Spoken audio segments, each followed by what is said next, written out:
You're listening to episode 141 of The Secular Buddhist.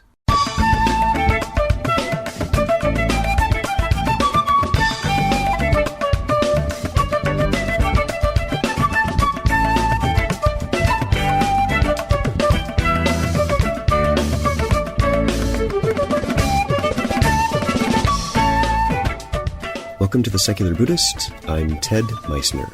The Secular Buddhist is the official podcast of the Secular Buddhist Association, a grassroots-driven effort to answer the needs of secular teaching and practice for contemporary society. The podcast has interviews and roundtable discussions pertaining to engaged Buddhist training and practice, and the SBA website has show notes for each episode along with resource materials. Though the podcast focuses on core practice from a secular viewpoint, more traditional teachings are welcome and openly discussed.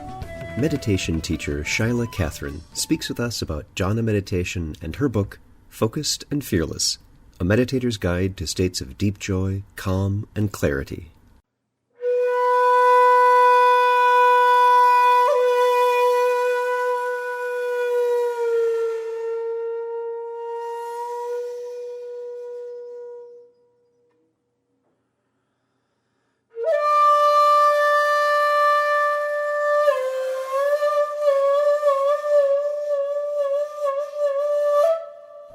These days, it seems there's a great deal of attention to mindfulness meditation, and there's nothing wrong with us spending time learning about and practicing under the guidance of a teacher this seventh part of the Eightfold Path. But we don't see quite as much attention given to the eighth part, which is most deeply manifest in the practice of jhana. Why not? After all, it's not the sevenfold path, it's the eightfold path. Think about it. Jhana is the abeyance of the hindrances, a taste of what enlightenment can be right now in this lifetime. Longing for the pleasures of the senses and the contrasting ill will, set aside. Physical and mental sluggishness, not an issue. Restlessness and worry, those concerns about the past and future, not on the map as you focus on the present moment. And doubt, the negative kind that doesn't prompt you to learn, but rather sends you spinning in uncertainty, off the table. How wonderful to experience freedom from the push and pull of our likes and dislikes, the casting forward and backward in time of our minds, but being awake and confident right now. But for some reason, jhana seems to not be a very common meditation for which the aspiring student can find direction, help, and guidance. Fortunately, there are a few teachers like our guest today.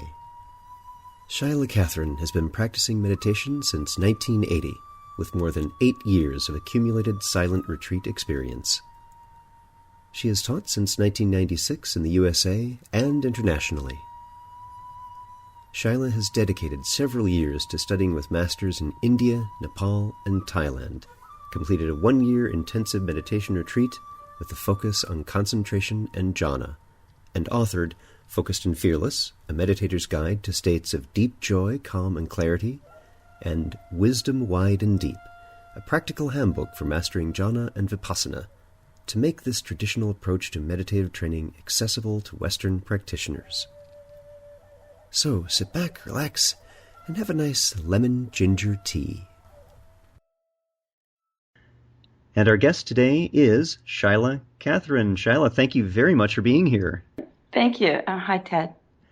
Now, I've finished your book, Focused and Fearless, A Meditator's Guide to States of Deep Joy, Calm, and Clarity, and I'm looking forward to reading your new book, Wisdom Wide and Deep. But let's start out by having you tell us a bit about your background and how you first encountered Buddhism and a meditative practice. Okay. I actually started meditating when I was 17. I got interested in it when I was in high school, living in a suburb of San Francisco on the peninsula. And as soon as I heard about meditation, I just wanted to do it. I'm not quite sure why, but it really interested me. So I've learned, and then when I went to college, I encountered Buddhism and the possibility of retreat. And so I've been continuing ever since then. So I started in about 1980. And so that started me meditating. And the interest just was really strong. Um, it was kind of like finding something that just made sense. The way that I could investigate the mind, the way I could enjoy sitting in silence and looking at things and being alive and awake and mindful. And I'm so grateful that I found the Dhamma at that age. So I plodded along, going to many, many retreats, mostly in California in the 1980s. And I had so many retreats actually that I had to delay my. It took me longer to get through college because I had too many makeup. But I eventually got through college. That's how I say it too. I eventually also got through college. And I got all my incompletes finished, and then I kept doing retreats. Then I went on to graduate school, and again I had the same problem because I wouldn't stop doing retreats. So it took me longer to get through graduate school too. But actually about December of 1989, I just had the inspiration to go to India. I hadn't quite graduated I was doing a Master of Fine Arts degree in art, in painting and drawing and critical arts. So I I went off to India, and I thought that, okay, I'll just go off, and didn't think that it would be much more than a few months. The next thing I knew, I had was finding opportunities to learn and to experience the Dhamma so profoundly and intimately that I did come home to finish my degree because at that point I had only one semester left. It makes sense to me to finish what I start. That's a kind of a character trait or a commitment that I have. So I came back, I finished my degree, and then I went right back to India on a one-way ticket. Um, and I spent about, let's see, I don't know, 7 or 8 years mostly in Asia. During those years, I was, I maintained my strong interest in Buddhist meditation practice, but I also spent several years serving an Indian teacher, and I lived with him as an attendant, very much like a granddaughter in his home, actually. And he was a very powerful teacher for me, but he didn't teach meditation. He didn't teach technical meditation. He sat a lot. Whenever there was a silent time in the day, he would sit quietly, but he did not encourage effortful meditation. And this was fine for some years, but at some point I realized that my development really needed, and my character needed, the form, the structure of practice. So I would, whenever my visa expired, I would go from his home at that point we were living in Lucknow in northern India. I would go to Thailand and spend a few months in the monasteries in Thailand, refresh my Indian visa, and then return to India to go back to be with him. And then so I was going back and forth in a way between a guru and a monastery quite a few years, with a few side trips to Nepal to practice with some Tibetan teachers and to travel a little bit throughout Asia and just sort of see what was around. But my connection was always a very strong connection to the basic sitting meditation practice in the insight traditions. So so that has always been the place that I come back to, no matter what I'm exploring. I always find myself coming back to this profound trust I have in this basic practice of meditation that is embraced by virtue and leads to liberation and wisdom. So I feel like the you could say the eightfold path in the Buddhist tradition. I like the system of the three trainings of Sila, Samadhi, Panya, where Sila is the virtue, Samadhi is the mental development, and Panya is the wisdom. That structures all of my practice.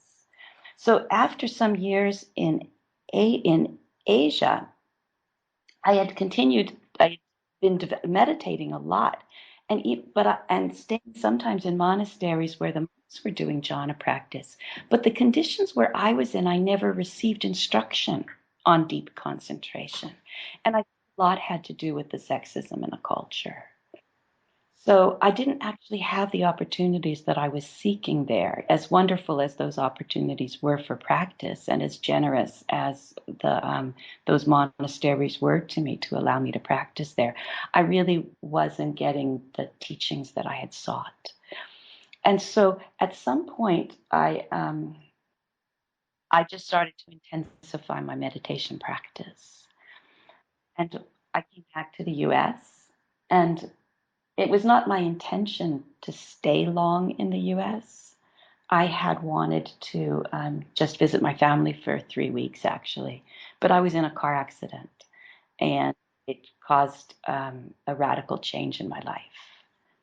And even though it was right at the time when I was intensifying my meditation practice, it was no longer possible for me to sit for very long, for me to bow. It wasn't possible for me to get up and down off the floor.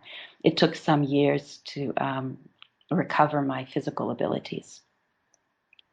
So I went through a long period of practicing uh, intensively, but in most postures other than sitting. So a lot of loving kindness practice, a lot of practice, a lot of patience practice, and basic mindfulness in every activity practice. So I was very keen on watching the mind. I think all of this set me up very well to later do strong concentration practice because during these years my interest and trust in the Dhamma kept intensifying because I was seeing how applicable it was to being in chronic pain. And it wasn't just something that I enjoyed doing when I was in my 20s and traveling around the planet having fun, practicing in caves and monasteries and with gurus. There was nothing exotic about being in pain. And here I was now seeing a very practical component, that it really had changed the way that I related to pain with the support of mindfulness and equanimity and the stability of mind that had come. I could be with something that was quite difficult. So, but it took some time again before I was able to sit long enough to have the opportunity to do a long retreat. And I yearned to do a long retreat. But eventually the conditions came together and I went off for a 10-month retreat in the United States. And during that time, I thought again, well, I'll just warm up with a little concentration practice and try this. I had heard about of jhanas. I thought I'll just sort of warm up my retreat that way. But as soon as I started to explore the jhanas and get experience them, I realized that they were a tremendous resource for practice. They were great. There was so much more to explore in the depths of concentration and in the positive effects that concentration has on the mind. But they also seemed to be a very powerful platform for insight.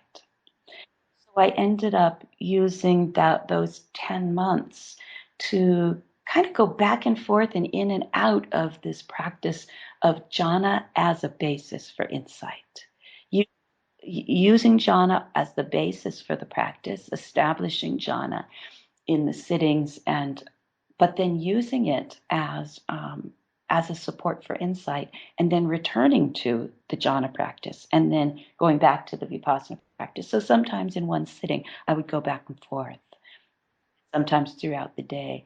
So I was exploring jhanas using the breath as the primary object in that month retreat. And at that time, there was very little that was available in written materials. And so um, I needed to, I felt that it was, that there was more I was learning so much more than I had found written. And one of my teachers said to me, "You should write a book." And I'd never written a book. So I never thought of myself as a writer.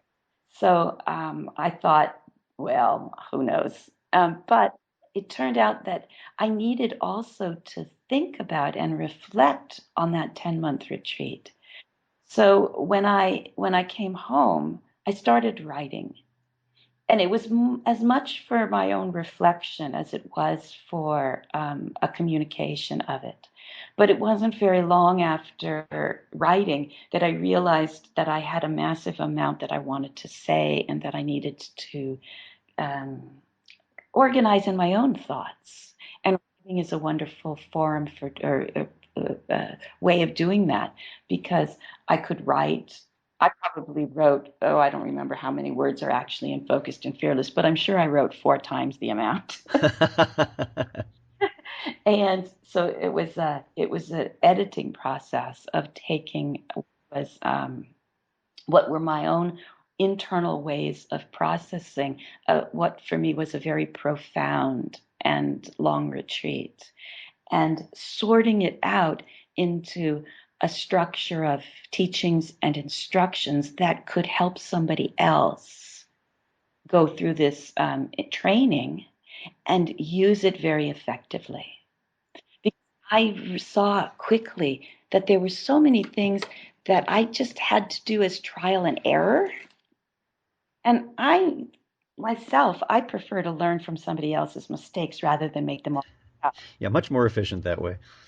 I thought, well, here I have something that I've had to do a lot of trial and error. Maybe I could share it with people in a way that makes the practice more accessible, gives the instructions so that people know that this can be done. It's not so difficult. It's not so far away. And share some of the tips and the lessons that I learned.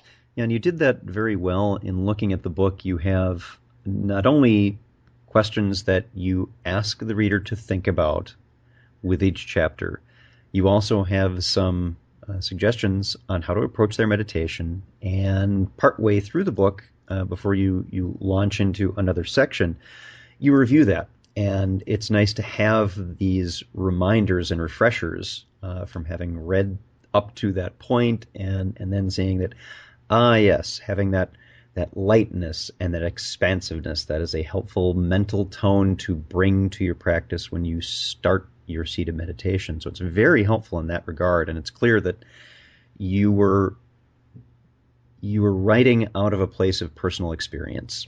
And that helped tremendously in looking at the book myself and seeing, oh, okay, yes, and these are things that you don't typically see necessarily in the Pali Canon, but hearing a fellow Westerner who has approached this and done this and seeing the tips and the things that resonate with our particular mindset was very helpful. One of the things I would like to ask you about is some of the audience may not be as familiar with jhana and concentration as they may be with insight, with vipassana. So could you tell us a bit about jhana and concentration itself, what that means and what that is to you in your practice? Okay, that's a good question. I use the term concentration to refer very to a general experience of a mind that becomes increasingly stable and calm, concentrated, able to focus and attend to the task at hand, whether the task is a meditative task, like, for example, observing the breath, or whether it's focusing on a work project. I think many of the skills that we develop in one area can be applied to another. So I use the term concentration fairly generally, but when I'm speaking about jhana, I'm referring to deep states of absorption, which is a very particular kind of concentration. In um, in the in the Buddhist tradition, a few types of samadhi, which is a term that's often translated as concentration, are described, and they depend a lot upon the object. For example, if we're observing changing sensations, we might develop what's called momentary concentration or kanika samadhi. And this develops very, very strongly when doing insight practice, because what are we observing in insight practice? We're observing the body and we're observing the mind, which are continuously in a state of flux and change, arising and passing experiences moment by moment. When the mindfulness is really strong and we're really keenly attentive to this arising and perishing of experience, the mind can be can have samadhi. It can be very strongly attentive, and the quality of that samadhi is called kanika samadhi. There's another term for samadhi, which is in Pali called apana samadhi, and this develops when the object is a fixed, there's a fixed object, something like a concept. It could be when the breath transforms not from the sensations of the breath, but to a knowing of breath itself, like a sign of the breath or a concept or a mental knowing of the breath. Or it could be with what are called kasina practices, where we use elements like earth, water, fire, wind, space, light, or colors to develop them. Or it could be with loving kindness practices, which are also concepts, a concept of beings. And when we have a concept doesn't arise and perish in the same way as matter and mind do, because it doesn't have the reality of the matter and mind. So we can take a concept and use it and hold it in the meditation with a mind that gets very steady, very concentrated on that object. So in Focused and Fearless, I use the breath as the primary object, but it's not the sensations of tingling, coolness, and heat that are constantly fluctuating. It's the bare occurrence of breath. It's knowing breath. And so through the meditation, we start to focus on one object and to develop the kind of samadhi that is called apana samadhi. It's a concentration with a fixed focus. This kind of concentration has the potential to develop into 4 stages of particular absorptions that are called the 4 jhanas, and they have this fancy name of jhana, of the first jhana, the second jhana, the third. Yeah, that wasn't very imaginative when they were listing those out. They didn't even describe them based on the characteristics or anything, just a sequence, which I find to be interesting, actually, that they're presented as a sequence instead of by their characteristics. But each one has certain characteristics, and they're considered altered states of consciousness. It's not like some kind of a tripped out experience. It's a very grounded, intensely mindful, highly focused state. But it's considered an altered state of consciousness because we're not engaged in the sensory experiences of seeing, hearing, smelling, tasting, and touching, which is usually what we observe in our lives. But instead, the mind is absorbed in this knowing of a single meditation object. And in that absorption, the mind becomes very unified. There's no more distracting thoughts. There's no thoughts of past or future. There's no thoughts of the story of my life and what I'm doing and who I am and all the stuff that fills our minds with planning or remembering or regret or all the mental chatter. All that has settled down. But we're also not pulled into experiences of the body or experiences of the senses. And so there's a totality of knowing the breath in the example of using the breath as the object, as the primary object. And when that's sustained for a long time, then it's possible for the mind to enter into these absorptions. And the first absorption is characterized by an experience of a deeply settled mind. The meditation becomes easy. Often more energy is available. But in particular, no hindrances are present. So there's no desire, aversion, restlessness, sloth and torpor, or doubt. So when the hindrances are absent, what happens to the mind? We get happy, of course. Who wouldn't be when there's no hindrances? Especially meditators who have struggled with hindrances get very happy when there are no hindrances.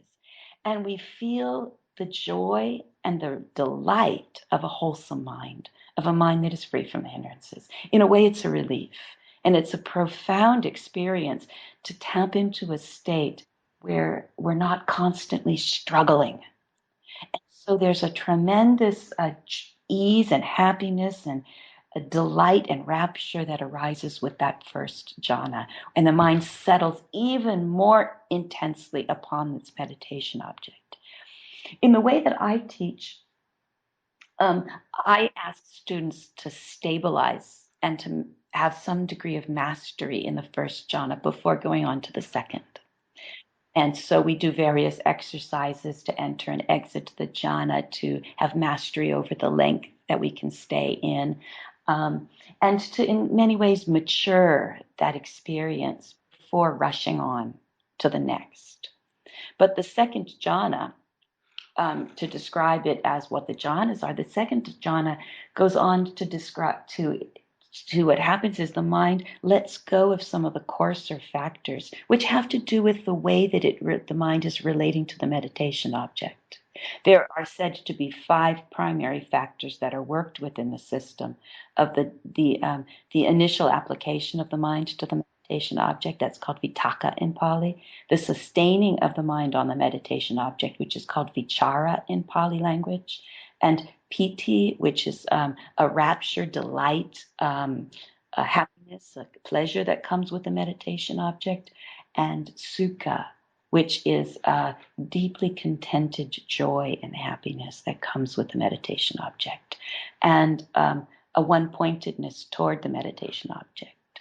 And you might get a sense from what I'm saying that there was a consistent phrase in those 5 factors, and it was that these factors arise in relationship to knowing the meditation object. It's not of any of the aspect of happiness and rapture that's of interest in this practice is that which arises through the stability of mind that comes with concentration on the object. If somebody just starts blissing out because they got distracted, started to have a pleasant fantasy, that is not of any interest in this practice. Right. Right back to the hindrances. And so it's important when people engage in jhana practice that they really have some understanding of what these factors are. And it's easy for people to think, oh, I want to have piti, I want to have rapture, so I'll just think of something pleasant and stimulate that feeling. But that's not the way this practice develops. It develops through a refined and skillful relationship to the meditation object because it is developing through a continuity of mindfulness. Whereas in a vipassana practice, the continuity of mindfulness is with changing objects. In the jhana practice, the continuity of mindfulness is with the same object. But it's still the jhana factors develop through that continuity of knowing the meditation object.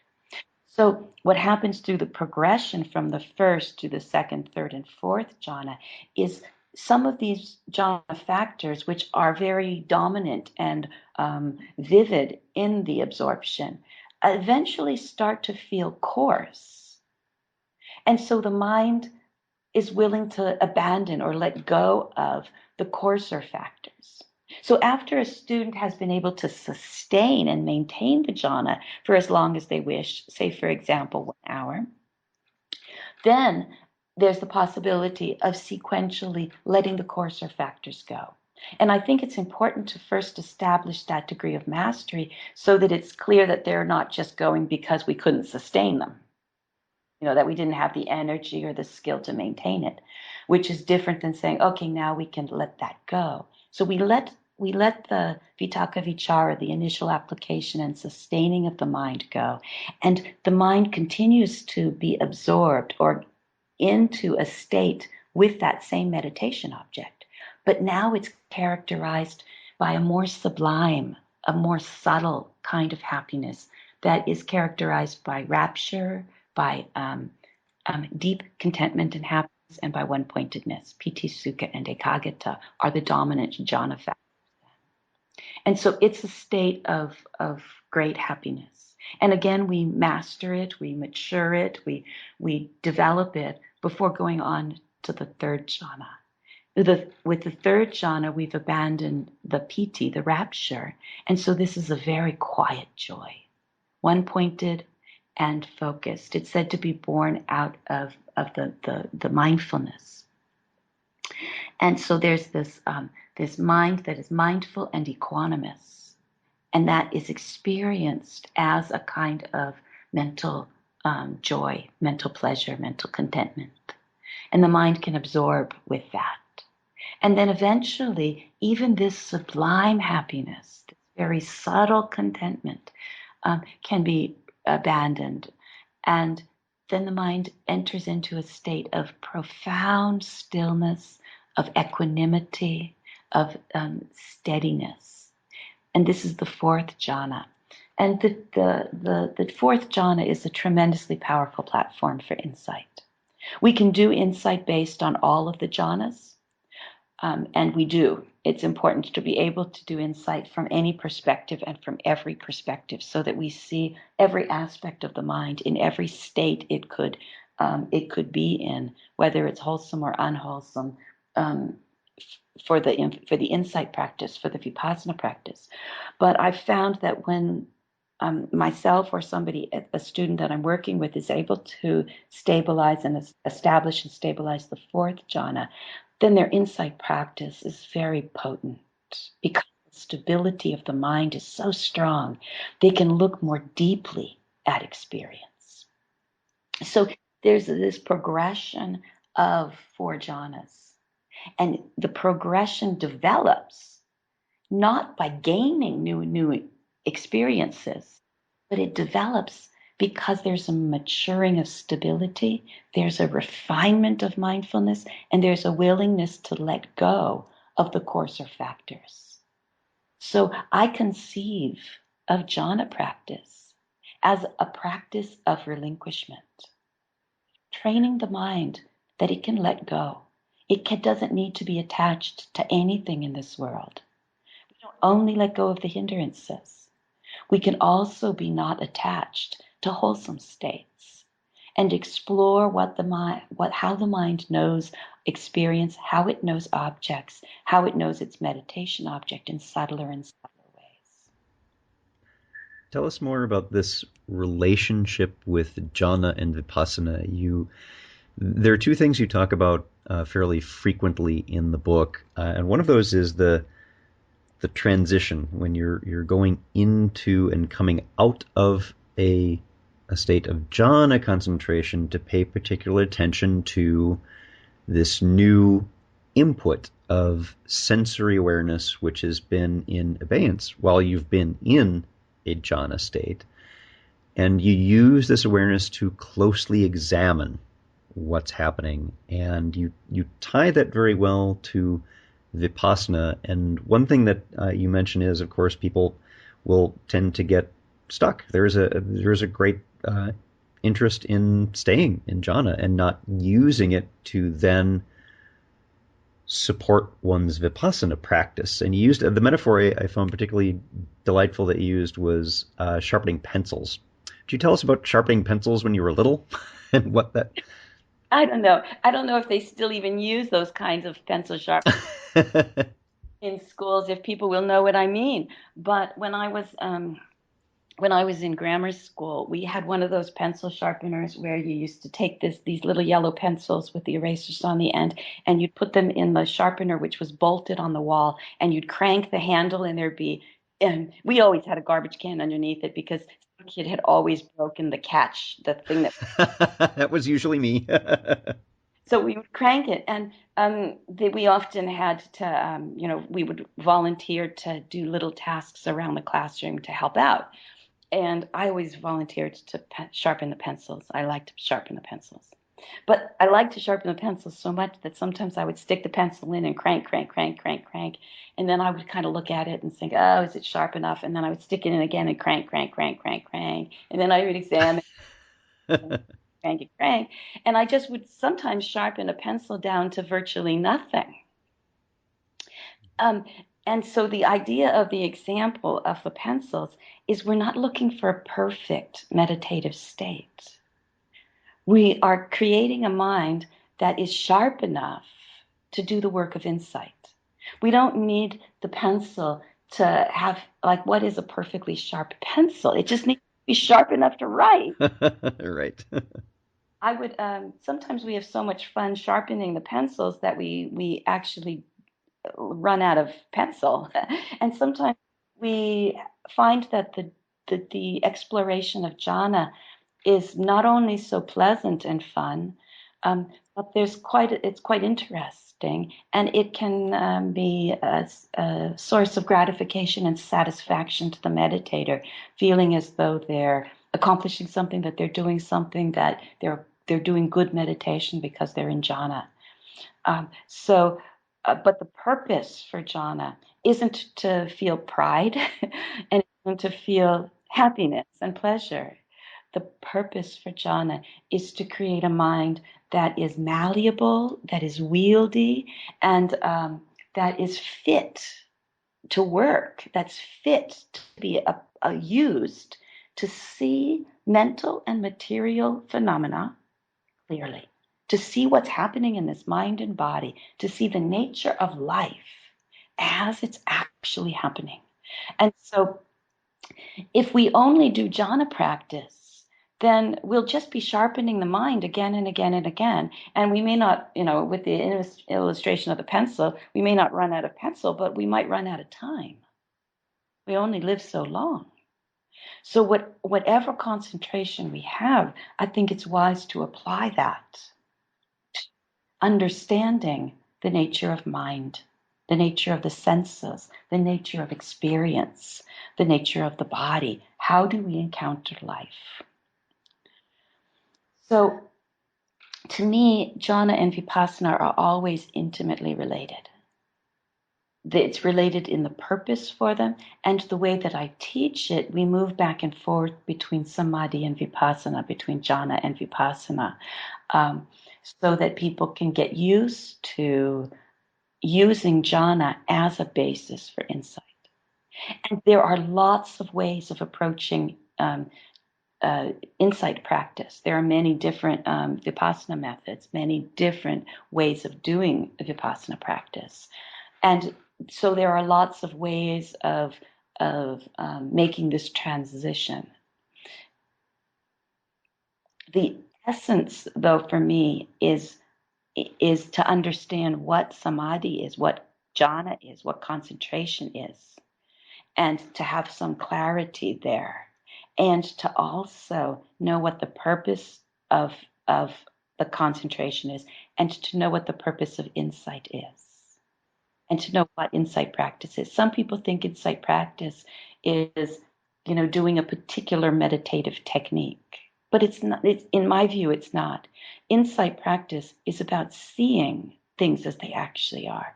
It's about seeing the impermanence of phenomenon, seeing the unsatisfactoriness, unreliability, or ungraspability of things. It's about realizing very profoundly that there is no fixed self or essence in anything of this mind or body. And so we look at experience, which is what's called a moment of contact, right? Seeing, hearing, smelling, tasting, touching, thinking.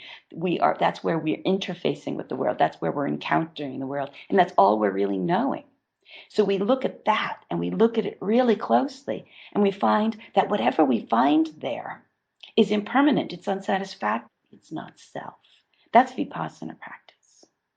The techniques that we learn to do this can vary. Somebody could focus on the body for quite a while and be doing vipassana with the body and just to be observing the arising and perishing of material phenomena, but seeing its characteristics of impermanence, unsatisfactory, and not self. And that would be a very wonderful way to approach vipassana. Some could focus on the mind and start to notice the feeling component, or the way that we perceive things, or different factors of mind, different mental faculties. There are, just like I said, lots of different ways of doing the vipassana. And hopefully people explore their vipassana from lots of different angles. The value of the jhana is, in one sense, it simply makes the mind more stable. So whatever way we choose to approach vipassana, will be more powerful because of the strength of mind, the stability of mind that's come through the jhana. Simply because we've been using the mind, we've been practicing with the concentration practice to hold an object, one object, very, very steadily in order to observe it. And then that allows us to observe that and to absorb in it. When we then change the object to something that's changing, the mind remains stable and we're able to see it very clearly. It's like the mind can penetrate that object. And if it's changing, we see it changing. We might see its ungraspability or some other factor about it, some aspect of it. We might be able to see causes and relations and effects very clearly and understand the way things arise dependent upon each other, because the mind just can penetrate more deeply when it holds that object more steadily. But the other thing that I found quite interesting about using jhana as a basis for insight is that the jhana itself and the factors of mind that are present in jhana can be used as the vipassana objects. So we literally emerge from the jhana state and we use the jhana mind, the mind of that jhana, to look to see the rising and passing of very subtle and very wholesome mental factors and mental states. So we still contemplate them as impermanent, unsatisfactory, and not self, just as we would any other experience of mind and body. But we're working here with the jhana itself. And this, because of the potency of the jhana, it also intensifies the vipassana and strengthens the vipassana, because we're seeing it very quickly, very clearly, very profoundly, and we can see the arising and passing of momentary phenomena very quickly. So it heightens the clarity with which we can see experience. And then that lets us then open to experience anything from any of the sense doors, wholesome or unwholesome, with a much more powerful mind. You know, it's interesting, this idea of jhana as something so very removed and difficult and unreachable is odd, because really this is not the goal. It is the development of a tool that is used to further one's practice. And so what I'd like to do is shift gears a little bit towards practice itself. And as lay practitioners in more urban settings, which we see more and more, what are some of the ways that those of us who are in cities and we may not have a teacher nearby, we may not have that benefit of a retreat center close by, what are some of the ways that we can do an intensive practice, whether at home or retreat? What are some ideas that you have around that? You know, I have a few thoughts on this subject, but the first thing is I've heard people say, "Oh, lay people can't do jhana practice." Right, exactly that. Yeah, it puts it on a pedestal and takes it away from us even trying to develop this wonderful tool. Exactly, and that's part of why I wanted to publish the book, so that people know, I'm just a girl from the suburbs. Nothing unusual about me. I've got 2 eyes, 1 nose, 2 ears, 2 hands, like most people. There's nothing unusual about me. And I live a lay life. I'm not ordained. So this is doable for lay people. It's doable for normal Western lay people. And I've included in Focused and Fearless, I knew that most people who read it won't have a lot of retreat opportunity. And I sometimes hesitate to tell people that it came out of a 10-month retreat, because sometimes people think it then took me 10 months to establish jhana and it must be really hard. But it really didn't. It only took several weeks from my first experience. And ever since then, it's much, much, much faster once you know the way in. And I think it's much faster for people who have more instructions and more guidance. Don't have to sorted out. So, so it's what I'm saying is it may require some retreat practice, but it's still doable for lay people because many lay people do retreats. And so I would encourage lay people to not think of any of these practices as something that's for people who have dedicated their lives to meditation and are just living in some remote cave off in the Himalayas. But to know that this is something that is very doable. I can do it. I've taught many people to do it. It is accessible, but it does require some conditions. I have not yet felt that I have successfully taught somebody to do it in daily life. I think but I have in week-long and 10-day retreats.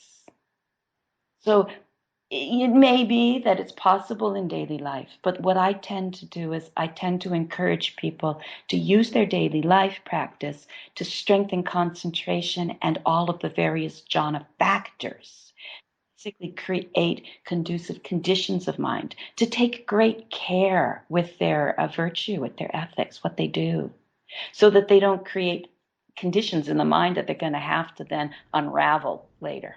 Right, right. To spend time in a daily practice, to develop a continuity of a daily practice, this is very powerful. And it creates daily conditions for stability and calmness, and to maintain mindfulness throughout our activities in daily life, to practice some kind of letting go, relinquishment, renunciation. It doesn't have to be big renunciations, but to learn that to learn what the difference is between I want something and I need something. These very simple kinds of practices are very profound when they accumulate day after day in our lives. And so I gave a lot of daily life reflections in Focused and Fearless that are set off in boxes. And those are almost all for daily life practice. General reflections and thoughts that orient the mind toward practice, towards letting go, towards letting go of distraction, towards awakening, towards the possibility of liberation, towards calmness in the context of our daily lives. And so I think there's just so much that we can do in daily life, but the actual learning of jhana and going through these states and developing some mastery around them.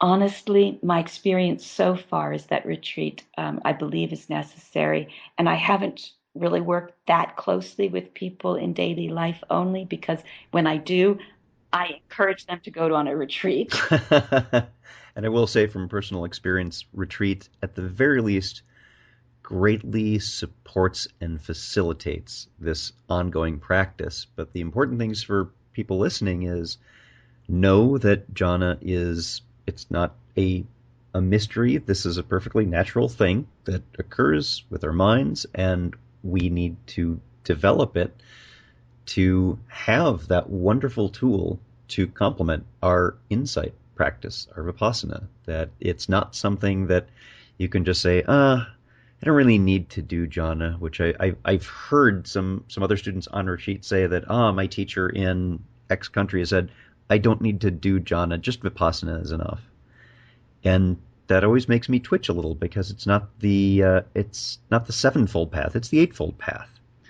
And it seems that we're missing a critical component, or at least a great help in that ongoing development of realization. Shaila, what do you think? I appreciate what you say, but I'm a little bit more flexible about whether or not somebody needs to do jhana. Concern is that when somebody says you don't need to do jhana, they're implying you can't do jhana. Mm-hmm. Or Yes. jhana, or that it's somehow not appropriate for urban life, or that it in some way discourages it. And when I read the suttas, I see it sutta after sutta, page after page. It's just fills the texts of what the monks were doing and the nuns were doing, and the lay people. There was a wonderful practitioner who was a layman, um, Anathapindika, who was renowned for his concentration, also his generosity, and he was a busy, busy layman. Um, but it was he was able to, from what the Buddha said, to from time to time experience the bliss of jhana. And I think that's the way lay people do it. We do it from time to time. And if we're going to go on a retreat, say for 10 days would be a good length, I think, to start. Um, when then we can, at some point in the progression of our practice, explore it.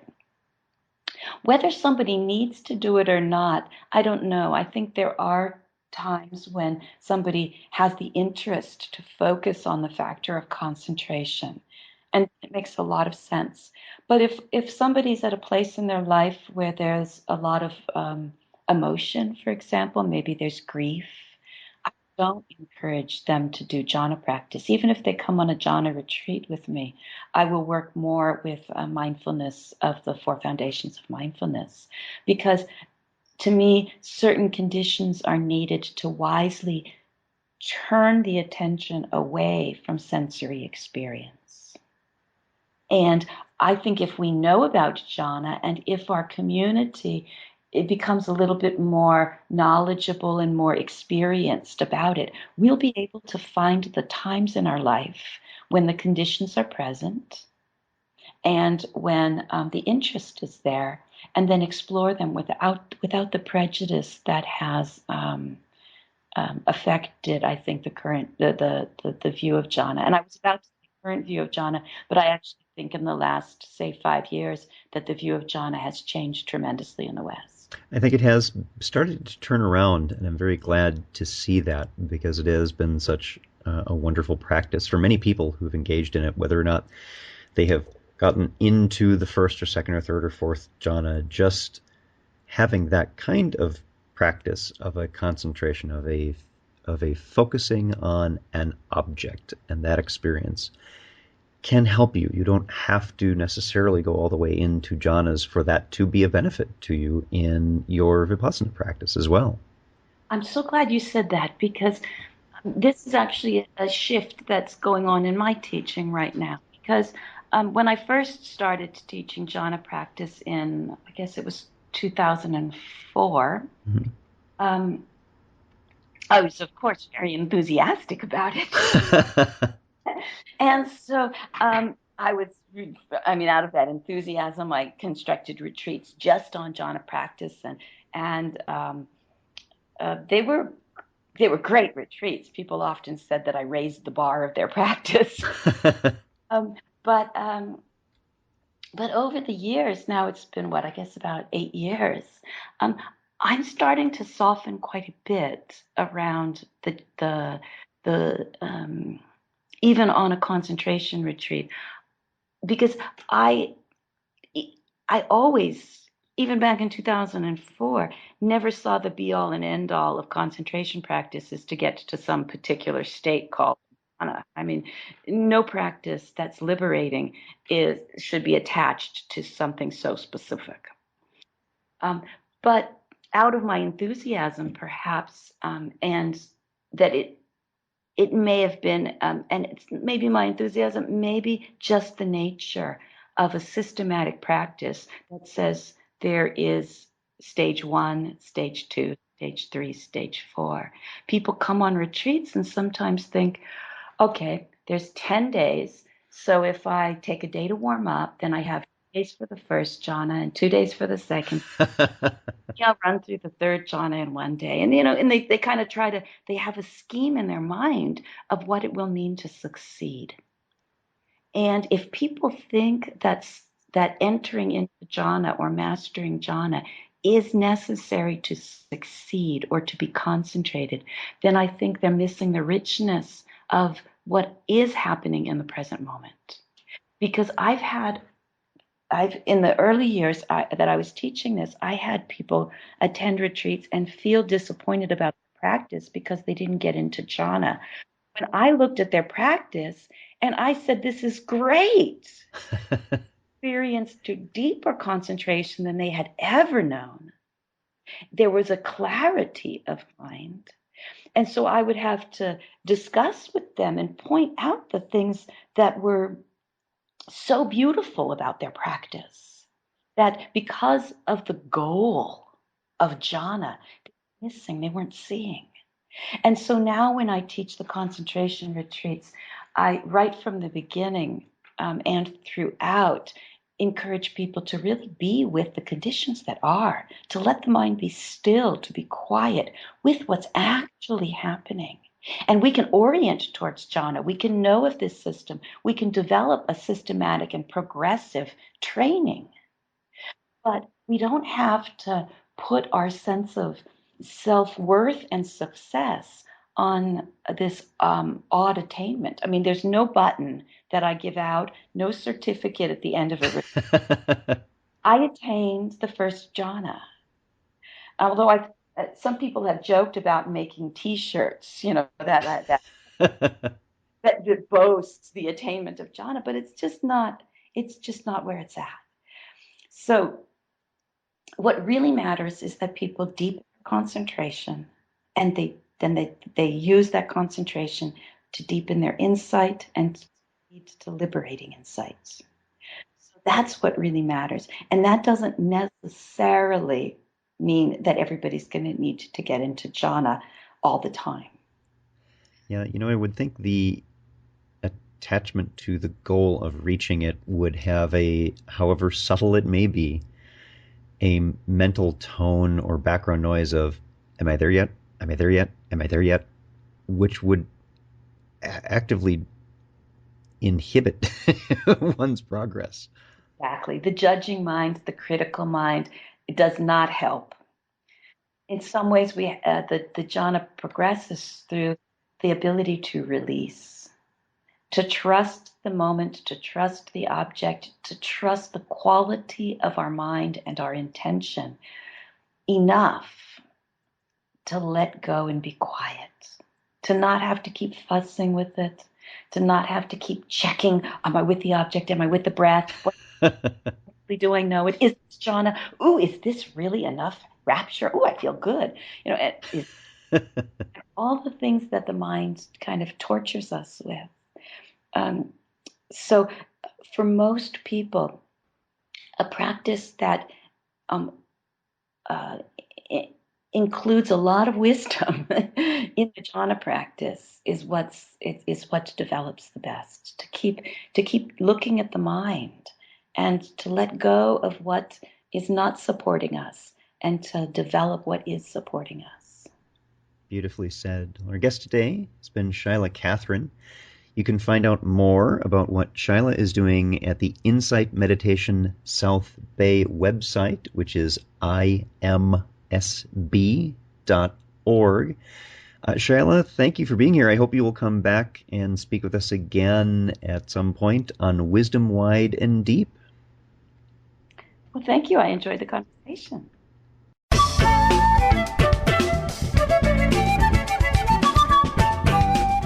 Thanks for listening.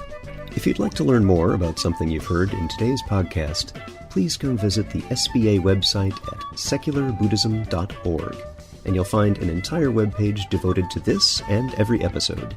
Discussion about this episode can be found on the episode page itself, along with show notes. The music for The Secular Buddhist is used by permission from John Kaizan Neptune's CD, Steps in Time. Additional music is provided courtesy of Monty Levinson of Taihei Shakuhachi and Rodrigo Rodriguez. Their websites are also linked on the SBA site on the About Podcast Music page. Until next time, remember, every moment you have a choice. Make it the best you can. See you next time on The Secular Buddhist.